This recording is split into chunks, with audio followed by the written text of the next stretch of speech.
coração de cada um que está presente nesta manhã, que nos ouve nesta manhã.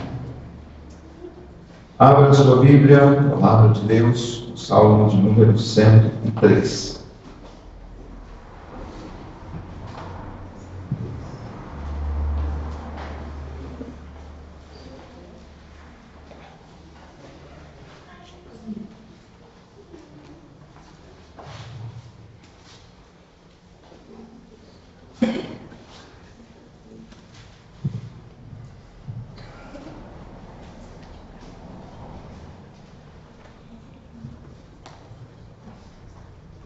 Salmo de Davi. Bendize, ó minha alma, ao Senhor, e tudo o que há em mim, bendiga ao seu santo nome. Bendize, ó minha alma, ao Senhor, e não te esqueças de nenhum só de seus benefícios. Ele é quem perdoa todas as tuas iniquidades, quem sara todas as tuas enfermidades, quem da cova redime a tua vida e te coroa de graça e misericórdia. Quem farta de bens a tua velhice, de sorte que a tua mocidade se renova como a da águia.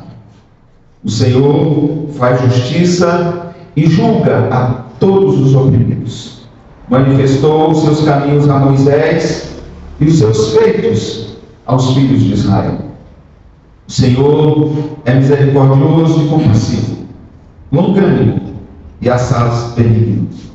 Não repreende perpetuamente, nem conserva para sempre a sua ira. Não nos trata segundo os nossos pecados, nem nos retribui consoante as nossas iniquidades. Pois quando o céu se alteia acima da terra, assim é grande a sua misericórdia para com os que o temem. Quando dista o Oriente do Ocidente, assim afasta de nós as nossas transgressões. Como um pai se compadece de seus filhos, assim o Senhor se compadece dos que o temem. Pois Ele conhece a nossa estrutura e sabe que somos pó. Quanto ao homem, os seus dias são como a relva, como a flor do campo, assim ele floresce.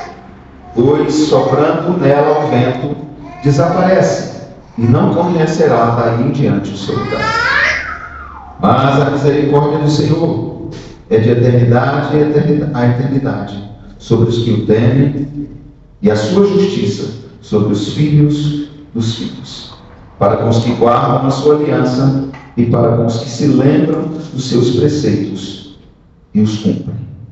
Nos céus estabeleceu o Senhor o seu trono, e o seu reino domina sobre tudo. Bendizei ao Senhor todos os seus anjos, valorosos em poder, que executais as suas ordens e lhe obedeceis a palavra. Bendizei ao Senhor todos os seus exércitos, vós, ministros seus, que fazeis a sua vontade. Bendizei ao Senhor, vós, todas as suas obras, em todos os lugares do seu domínio. Bendize, ó minha alma, ao Senhor. Palavra do Senhor, graças a Deus. Senhor, que eu compreenda, que eu proclame e que eu viva a tua palavra. Senhor Deus, nesta manhã, eu estou aqui para prestar, além do serviço cultico de adoração, de prestar ao Senhor o tributo de louvor, ao teu nome que é digno de todo louvor. Além de eu e teu povo estamos aqui para ouvir a tua voz e para responder à tua voz em obediência.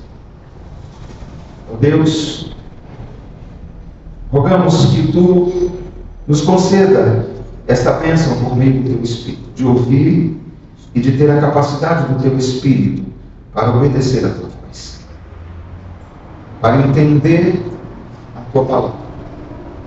Eu, particularmente, peço a tua graça, o teu Espírito, que venha e se renove sobre mim, para que eu comunique a tua palavra, ó Deus, com clareza, para que eu comunique a Tua palavra, ó Deus, com o entendimento do Senhor. E que Tu, Senhor, comunique, além da Tua palavra, a Tua presença viva por meio da palavra, que renova, que restaura os corações, a Tua palavra que nos conduz ao arrependimento e nos faz voltar mais e mais para Ti em adoração, em nome de Jesus. Amém. Podem sentar-se?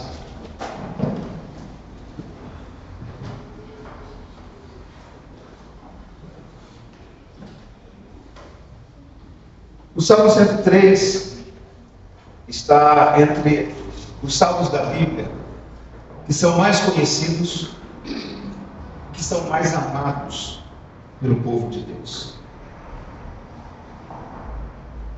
Alguns salmos estão nessa lista: Salmo 23, Salmo 91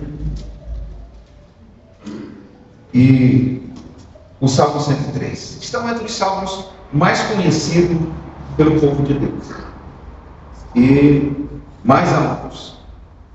O Salmo 91, nem sempre pelas razões certas, é tão conhecido e tão apreciado. O Salmo 103, como eu já disse, está classificado entre os salmos que são chamados de hinos ou salmos de louvor. E este salmo, ele está, como já disse, dividido em 3 partes bem definidas, ou em 3 instâncias, como é a linguagem técnica para se referir à divisão dos salmos. A primeira instância vai dos versículos 1 até o versículo 5. Onde o salmista convoca a si mesmo para louvar o Senhor. A segunda parte do salmo, segunda instância, é um pouco mais longa. Ela vai dos versículos 6 até o versículo 19. Onde o salmista proclama o Deus que é digno de louvor, o Deus a quem a sua alma deve bendizer, a quem o povo de Deus, como um todo, e toda a criação, todo o universo, deve bendizer. Ele então proclama a esse Deus e os feitos deste Deus, a quem ele, ou a quem nós individualmente, todo o universo criado por Deus deve louvá-lo. Na última parte do Salmo, a terceira instância, que vai dos versículos 20 a 22, o salmista faz uma convocação geral para o louvor a Deus, onde ele diz: bendizei ao Senhor todos os seus anjos. Bendizei ao Senhor, no versículo 21, todos os seus exércitos. Versículo 22, bendizei ao Senhor, vós todas as suas obras. E por último ele conclui dizendo: bendize, ó minha alma, ao Senhor. É uma convocação geral para o louvor a Deus, onde ele começa aqui, ao contrário do que ele faz no início do salmo. No início do salmo ele convoca a si mesmo. No final do salmo ele termina o salmo convocando primeiro os anjos a louvarem a Deus. Todos os seus anjos, valorosos em poder, que obedecem a sua palavra e que executam as suas ordens. Louve ao Senhor. Bendigam ao Senhor.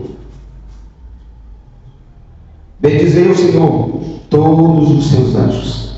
Ele convoca toda a hoste celestial a louvar a Deus. Depois ele faz uma convocação dos seus exércitos. Os exércitos aqui se referem aos astros celestes. Todos os astros celestes criados por Deus. Lembremos que na linguagem bíblica, a não ser quando o contexto é um contexto de guerra, exércitos são sempre usados, ou normalmente usados, para se referir aos astros celestes. É assim que Moisés e a Torá, principalmente, na qual se baseiam os salmos de louvor, se referem à criação dos seres celestes, exércitos. Em Gênesis capítulo 1 diz que Deus, no sétimo dia, terminou a criação dos céus e da terra, de todos os seus exércitos. De todos os seres celestes.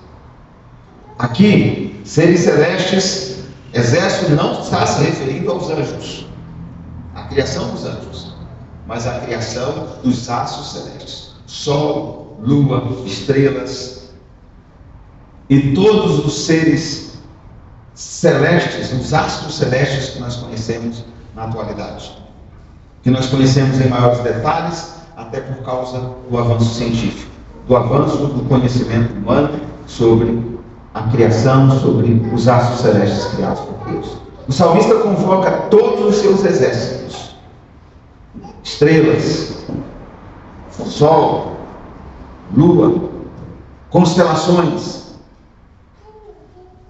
Louvem o Senhor, bendigam o Senhor. Então, vejam, ele começa aqui do maior, todos os seus anjos, todos os astros celestes. Aí ele vem para a terra, todas as obras da sua criação, tudo que foi criado na terra, as árvores, os animais, as águas, os peixes, as aves, os répteis, os seres humanos em geral, todas as obras da sua criação terrestre. Louve o Senhor. É uma convocação geral. Ele faz uma convocação geral e especifica 3 classes nessa convocação geral. E ele termina o salmo novamente voltando a si mesmo e dizendo: bendize, ó minha alma, ao Senhor. E a ideia é,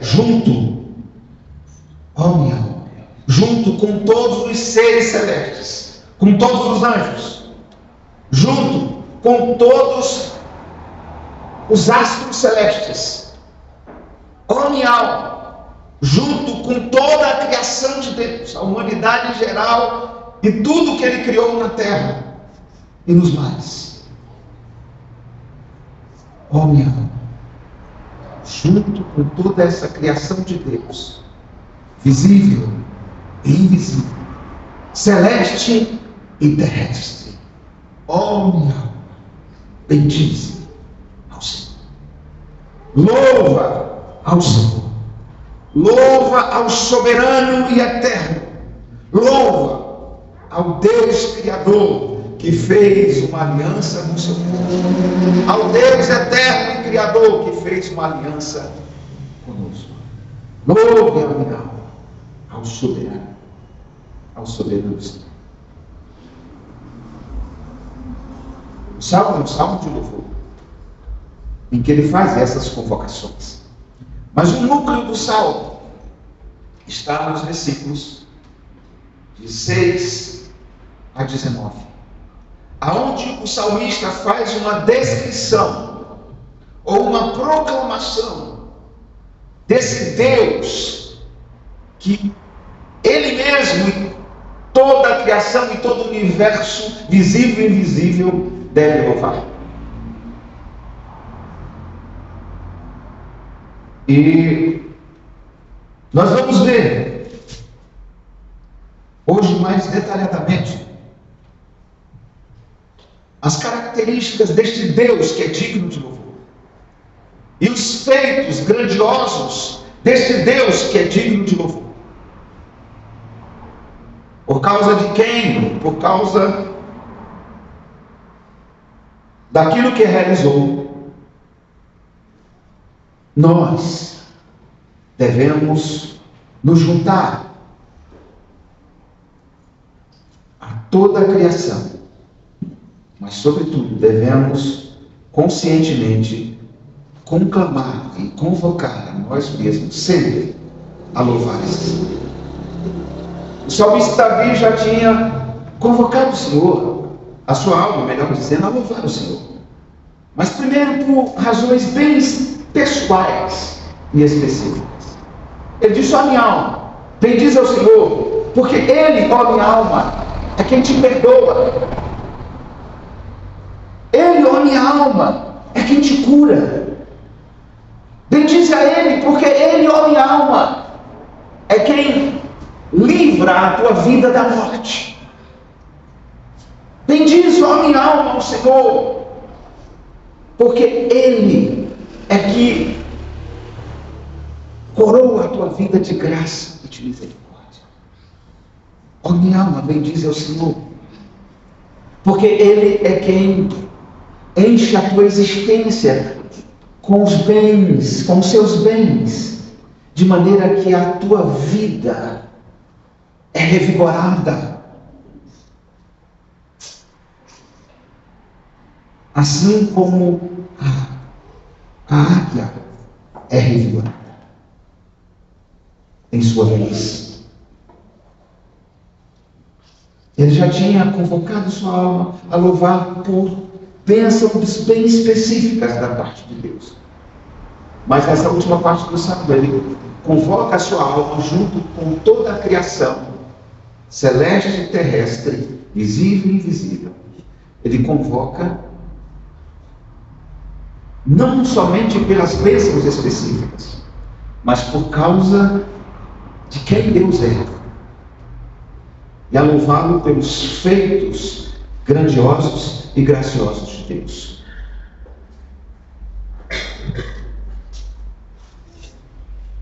E essas características do Deus que é digno de louvor, nós podemos ver a partir do versículo 6. Ele vai dizer: o Senhor faz justiça e julga a todos os oprimidos. Em primeiro lugar, esse Deus que é digno de louvor, Ele merece o louvor, e que nós nos juntemos a toda a criação para louvarmos e convoquemos a nós mesmos para louvar, porque Ele é um Deus que faz justiça. Ele é um Deus justo que faz justiça. Por isso Ele é digno de louvor. Ele é um Deus justo, um soberano justo. Ele é o Senhor, o soberano, que faz justiça. E o salmista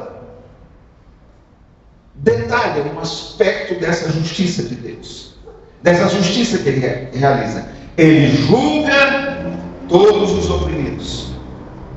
Ele faz justiça a favor dos oprimidos. Porque o julgamento aqui é o julgamento de defesa. Deus, o soberano, Ele é justo. E Ele faz justiça contra os injustos que cometem injustiça contra o seu povo, julgando ou defendendo enquanto juiz o seu povo oprimido. Ele faz justiça a favor dos oprimidos. O povo de Deus da aliança do Antigo Testamento conhecia muito bem isso. Esse Deus justo foi o Deus que realizou justiça de maneira maravilhosa, poderosa e extraordinária no Egito. O povo de Israel estava escravizado e oprimido nas mãos de Faraó. Os direitos do povo foi suprimido. Foi tirado dele todo o direito.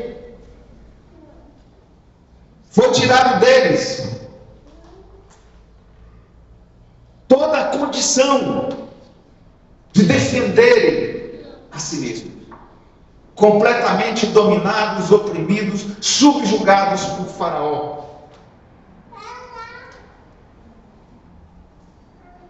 Sem ter, humanamente, a quem recorrer.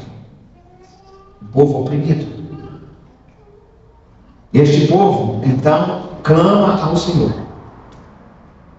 Eles clamam ao Senhor. E a palavra de Deus diz que o Senhor os ouve.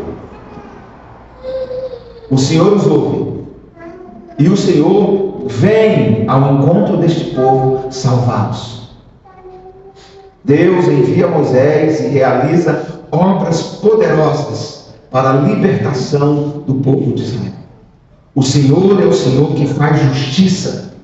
Ele fez justiça contra Faraó, julgando Faraó, condenando Faraó, mas fez justiça também a favor do seu povo, libertando, defendendo o seu povo da opressão de Faraó.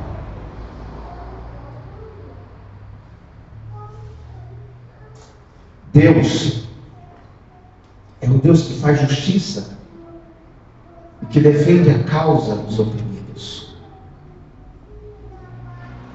Nós, povo da nova aliança, estávamos oprimidos por um tirano muito maior do que Faraó. Éramos dominados, escravizados por alguém que dominava a nossa vida, controlava a nossa vida, muito mais poderoso do que Faraó.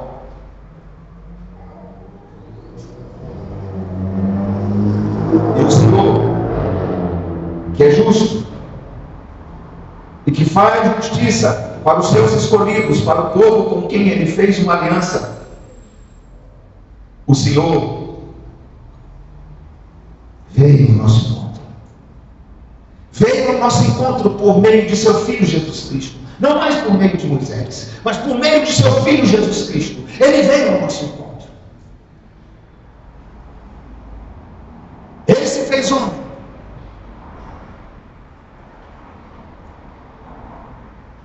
Ele fez justiça. Nos libertando do maior tirano da nossa vida, os nossos próprios pecados. A nossa natureza pecaminosa escravizadora. Ele fez justiça,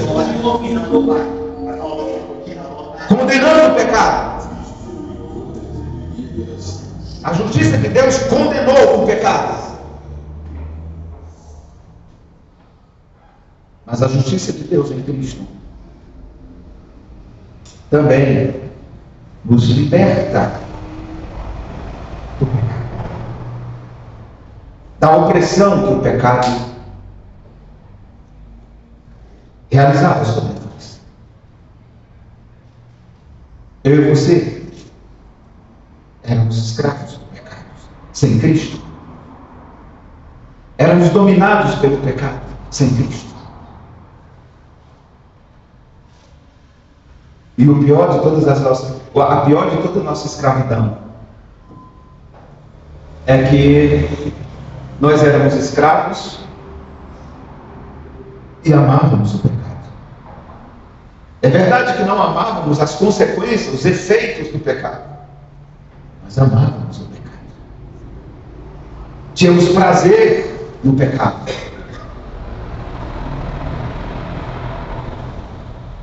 Contudo, o pecado sempre escraviza, sempre traz sofrimento, sempre traz muitas angústias e muitas dores. O pecado sempre nos oprime. Nos oprime com sua culpa. Nos oprime com os sofrimentos. Nos oprime com as angústias do coração. Nos oprime com a desesperança. Nos oprime com a falta de paz. Nos oprime com o vazio do nosso coração. Eu posso dizer por experiência própria que embora amasse o pecado e os prazeres que o pecado me oferecia, eu vivia oprimido, angustiado, desesperado, vazio, perdido.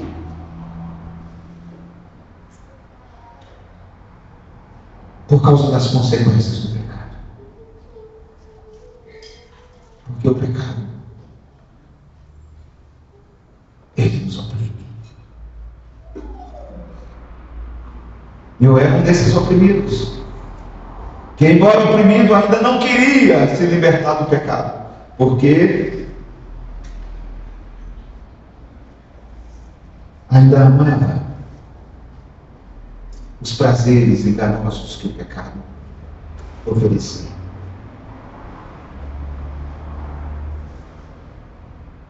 Mas Deus é o Senhor soberano,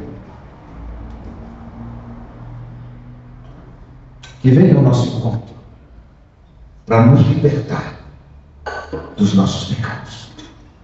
Ele veio através de Jesus. A minha vida já veio a sua vida. Você que é um eleito, uma eleita de Deus, que já respondeu com fé e arrependimento de pecados ao chamado do Evangelho de Cristo. É o Deus que virá ao seu encontro, ao encontro de todos aqueles a quem Ele escolheu para fazer uma aliança e que um dia vão responder com fé e arrependimento. Ele é o Deus que faz justiça e liberta os seus escolhidos, o seu povo, da opressão do pecado. Ele defende. Para isso, Ele realizou lá na cruz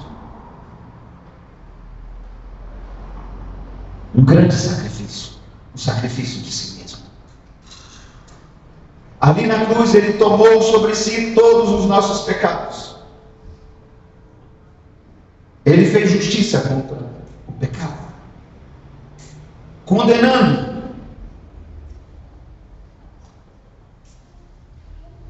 todo o pecado e recebendo a nossa condenação por causa do pecado. Ele tomou sobre si, Ele condenou o pecado, tomando sobre si todos os nossos pecados. E não somente isso, Ele nos defendeu da opressão do pecado, oferecendo lá na cruz o perdão, oferecendo lá na cruz o livramento de toda a culpa dos nossos pecados. Ele é o Deus que faz justiça, porque Ele entrou com providência na história e nos conferindo, através da ressurreição dos mortos, a sua própria justiça, nos libertando do pecado, do poder do pecado, da opressão do pecado, e nos trazendo uma promessa e uma esperança de que um dia vai nos libertar completamente da presença do pecado em nossa vida.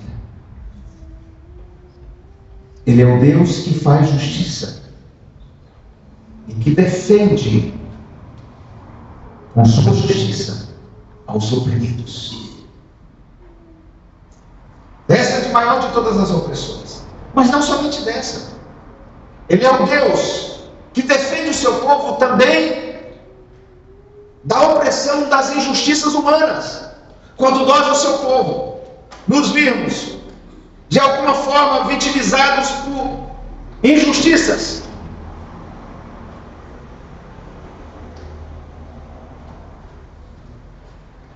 quer seja injustiça de pessoas no nível do relacionamento pessoal, de justiça de instituições que deveriam representar o bem, estão fazendo mal. Sempre que nos vimos em situação de opressão, de sofrimento por causa de injustiça, sobretudo daqueles que foram constituídos para fazer o bem, estão fazendo mal. Sempre que estivermos nessa situação, devemos nos lembrar que o nosso Deus é o Deus que faz justiça. Justiça contra o opressor, mas também justiça em favor do oprimido.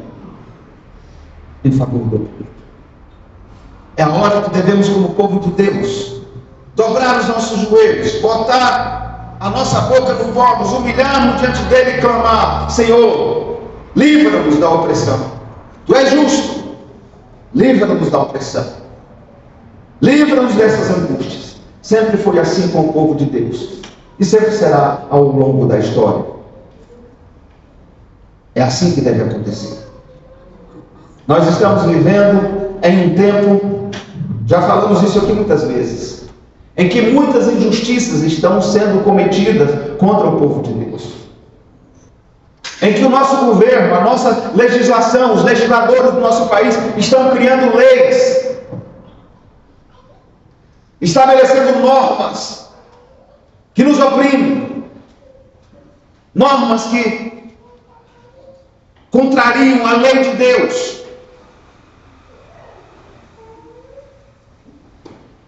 Normas que, se quisermos obedecer à lei de Deus, teremos que agir contra ela. E por causa dessas leis, nos sentimos oprimidos. E alguns estão, não só se sentindo, estão de fato oprimidos, literalmente, por essa situação. Porque correm sérios riscos de perderem direitos tão importantes, como o direito de ter os filhos sob a própria guarda, de cuidar deles. Nós vivemos num tempo em que injustiças estão sendo cometidas pela sociedade, injustiças estão sendo cometidas por instituições que criam leis e que estão oprimindo o povo de Deus. E irão oprimir cada vez mais, irmãos. Não nos esqueçamos disso. Irão nos oprimir cada vez mais. Mas não nos esqueçamos que o nosso Deus é o Deus que faz justiça. É o Deus que defende, que julga, defendendo a causa do oprimido. E nós, nessa hora, devemos, em primeiro lugar, recorrer a esse Deus. Por isso eu gosto muito, mas eu gosto muito da oração imprecatória que o pastor Dejaci faz no momento eucarístico. Senhor, julga os homens que se levantam nessa nação, os juízes dessa nação. Julga eles, aqueles que têm se levantado contra o Senhor e contra o seu povo. Oração bíblica. Porque o Senhor é o Deus que faz justiça, julgando os opressores, trazendo juízo sobre eles. E às vezes dizendo: Senhor, não tarda. Eu me lembro da outra oração: não tarda, Senhor, o teu juízo sobre eles. Do mesmo modo que nós podemos clamar: não tarda, Senhor, a tua justiça que nos defende. A tua justiça que nos defende. Ou levantando homens e instituições que venham fazer frente e mudar toda essa situação de opressão. Mas, sobretudo, e acima de tudo, dizemos: vem, Senhor, faz justiça contra os oprimidos. Vem, Senhor Jesus. Ora, vem, Senhor Jesus. Estabelece de uma vez por toda a tua justiça na face da terra. Ora, vem, Senhor Jesus. Julga os ímpios. E não tarde, Senhor, em nos libertar, a nós, o teu povo, que estamos debaixo da opressão dos ímpios. Vem, Senhor Jesus. O Senhor é o Deus que julga os povos com justiça, que faz justiça ao seu povo que está oprimido. Ele é um Deus que faz justiça porque nos julga e nos defende nas injustiças das contingências da vida. Vivemos em um mundo que, pelo fato de ser mundo caído, simplesmente pelo fato de ser mundo caído e amaldiçoado por Deus, nele já existe injustiça. E essa era uma das crises. Era uma das crises de Kohelet, o pregador de Eclesiastes. Essa era uma das crises dele. Ele diz que experimentou de todas as coisas dessa vida, toda a riqueza, todo o poder, toda a fama, todo o luxo, todo o prazer, todas as conquistas, todas as realizações. Ele foi um homem que, debaixo do sol, fez de tudo, experimentou de tudo que o seu coração desejou. E no final de tudo ele diz: vaidade, tudo vaidade. Debaixo do sol, neste mundo criado por Deus, caído, nada faz sentido. Tudo é vaidade, quer dizer, tudo é vazio, sem sentido. Tudo é sem sentido. E uma das razões pelas quais ele observa que tudo é sem sentido é que ele vai dizer que no mundo não há justiça. Há ímpios prosperando, há justos sofrendo. Você pode observar isso, ele observou isso aqui. Então, o fato deste mundo ser caído, estamos vivendo num mundo caído,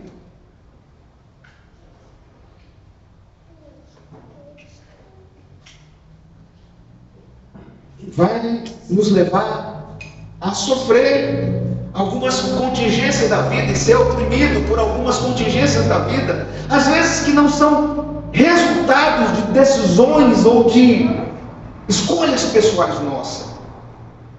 Às vezes acontece, nem tudo é fruto das nossas escolhas e decisões pessoais.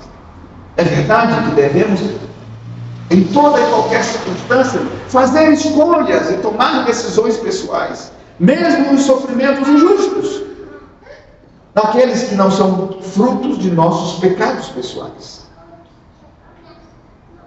E às vezes somos oprimidos por isso, por uma enfermidade que não foi escolha nossa e nem resultado de uma má administração que fizemos do nosso corpo. Eu costumo aqui, na minha ótica, colocar o exemplo de Tadeus, um homem que hoje está numa cama e só anda na rua, numa cadeira de rodas, bem equipada, porque não pode ser qualquer um, que era um atleta, um homem que cuidava da saúde. Falando com ele nadava 5 quilômetros por semana, nada borboleta, um verdadeiro atleta.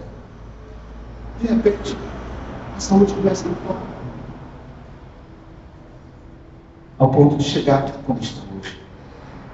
Essas coisas acontecem, podem acontecer. Essas coisas nos perturbam, nos angustiam e nos fazem sofrer.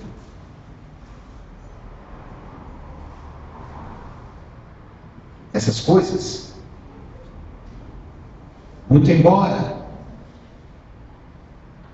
devamos glorificar a Deus em meus sofrimentos, e uma das coisas que me admira no exemplo de Tadeus é ver o quanto Deus é honrado através do sofrimento dele. Eu penso até que Deus é mais honrado e glorificado através do sofrimento daquele homem hoje, do testemunho que ele dá, do que do testemunho quando ele tinha plena saúde.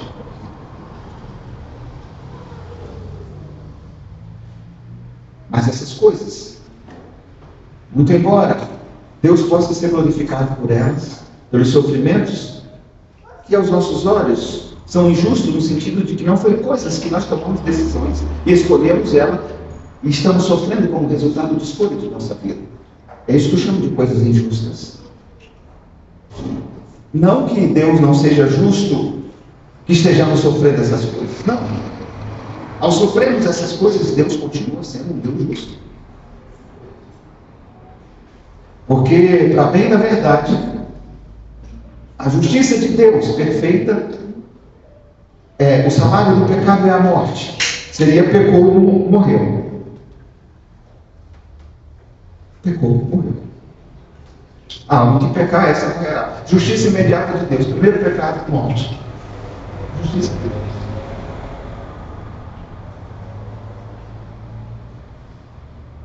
Então, não é que Deus seja injusto. Não, longe de mim está dizendo isso e longe de você entender isso. Todos os males que acontecem no mundo, Deus ainda está sendo justo.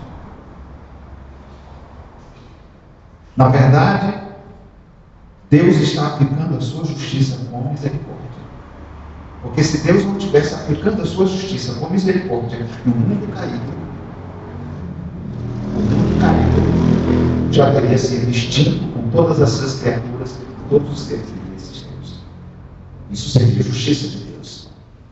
Mas se estamos vivos, respirando, a humanidade continua, o mundo continua, é porque Deus está exercendo a sua justiça com misericórdia. É porque Deus está exercendo a sua justiça com graça. Mas voltando ao ponto, as injustiças, nós podemos ser oprimidos por causa de situações que estamos vivendo na vida, do cotidiano. Uma enfermidade, uma crise relacional com o filho, com o marido, com a esposa. Podemos estar sendo angustiados por questões financeiras, por um desemprego. E muitos dos filhos de Deus estão vivendo angustiados hoje, exatamente por isso.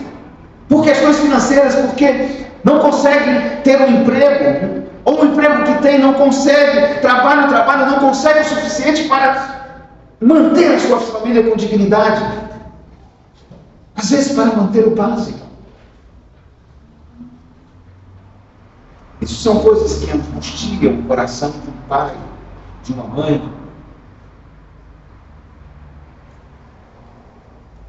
A opressão que vem aos nossos corações por causa de problemas que a falta de recursos financeiros para o sustento nos traz.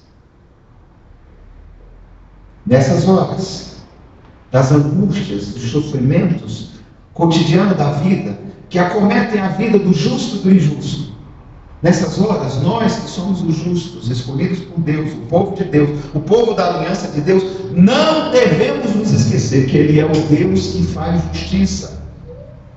É o Deus que defende as nossas causas. É o Deus que entra com socorro e providência em nosso favor. Se injustiças estão sendo cometidas contra nós no tribunal, nós devemos nos esquecer que Deus é o Deus que nos defende. Que vai usar pessoas, recursos humanos para isso, mas é Ele que nos defende. E nós devemos louvar sempre a Deus, porque Ele é o Deus justo. Mas também não devemos nos esquecer que o Deus que faz justiça para nos defender quando estamos oprimidos continua sendo Deus justo, que não vai nos considerar como inocentes quando formos culpados. Não. Ele nos defende das opressões, das tribulações do cotidiano. Ele nos defende das opressões dos homens dos sistemas opressores. Ele nos defende, sobretudo, da opressão que vem do domínio e da culpa e da condenação do pecado. Mas Ele também faz justiça, defendendo aquele a quem nós oprimimos, aquele contra quem nós fazemos mal, defendendo a Ele e julgando a nós. Ele é um Deus imparcial. Portanto, quando nós não formos a vítima da injustiça, mas quando formos o autor da injustiça, não nos esqueçamos também que Ele é o Deus que faz justiça. E por isso, mesmo que Ele esteja sendo muito paciente conosco, muito longânimo conosco, não nos esqueçamos também que esta paciência e essa longanimidade tem o objetivo de nos trazer ao arrependimento.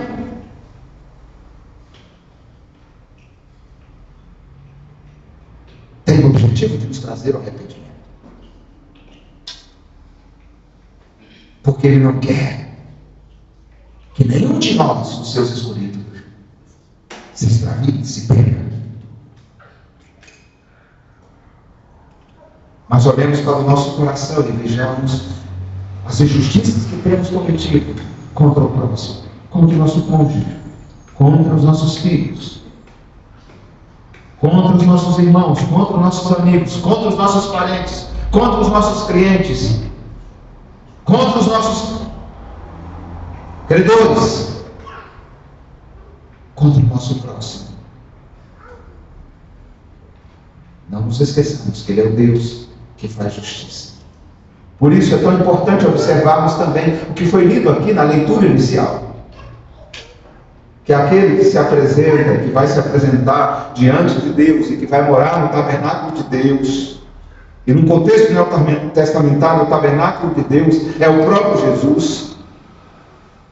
E é também, num outro sentido, o tabernáculo de Deus, o céu, o novo céu e a nova terra que Deus preparou para nós. Quem vai morar no tabernáculo de Deus é aquele que pratica a justiça, que vive uma vida de obediência à lei de Deus, e que não pratica injustiça contra o seu próximo, não difamando o seu próximo, não oprimindo financeiramente o seu próximo.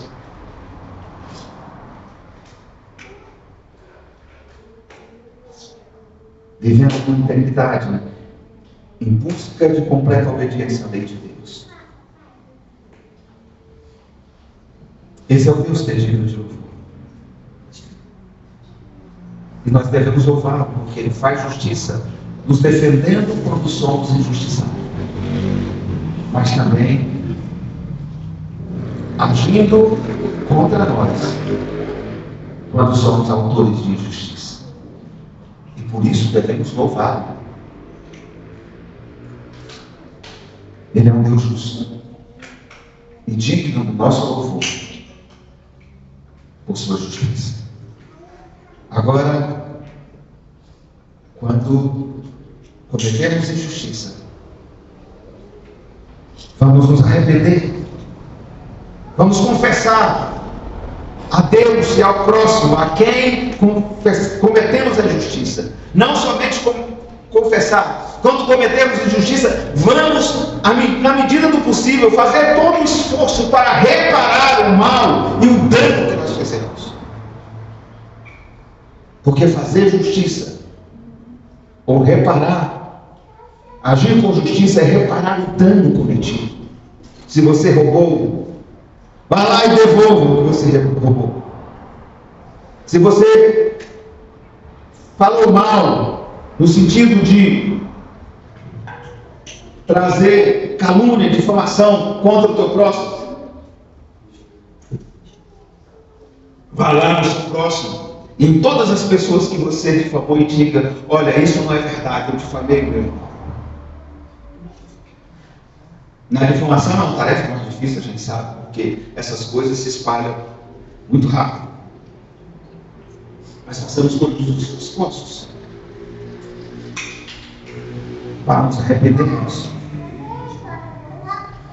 para corrigirmos o erro, Porque isso é fazer justiça. Mas, sobretudo, diante de Deus, vamos pedir perdão, confessar, chorar. Vamos confiar em nosso Senhor Jesus Cristo. Fazer isso, mostrar arrependimento, mas de maneira muito confiante em Jesus Cristo. E somente nele, na justiça dele, que foi manifestada lá na cruz, recebendo a nossa punição e nos oferecendo o perdão de Deus. Arrependamos os nossos pecados. Confiemos em Cristo, somente em Cristo, para o nosso perdão. Confiemos nele como a nossa justiça e o autor da nossa justiça. Se assim fizermos, a justiça de Deus continuará sendo manifestada em nós, não trazendo juízo. Não trazendo juízo. A despeito de sermos pecadores, essa justiça será manifestada, trazendo salvação através de Cristo Jesus. Às vezes ficará algumas consequências dos nossos atos, mas as consequências são só uma disciplina de Deus para nos lembrar que não vale a pena ofendê-lo e que não vale a pena andar no caminho do pecado, que vale a pena andar no caminho da justiça, do temor a Ele, no caminho da obediência e da fidelidade à sua vida. Louvemos ao Senhor junto com toda a criação, porque Deus é um Deus justo, que faz justiça. Amém? Oremos ao Senhor. Nosso Deus e bondoso Pai, nosso Deus soberano, que é justo, louvamos o teu nome, Senhor, porque tu és justo. Louvamos o teu nome, Senhor, porque o Senhor é imparcial em tua justiça, porque a tua justiça é eterna. A tua justiça, Senhor, é perfeita. Sobretudo, te louvamos por a revelação e manifestação da tua justiça em teu Filho Jesus Cristo. Essa justiça que não somente condena o pecado,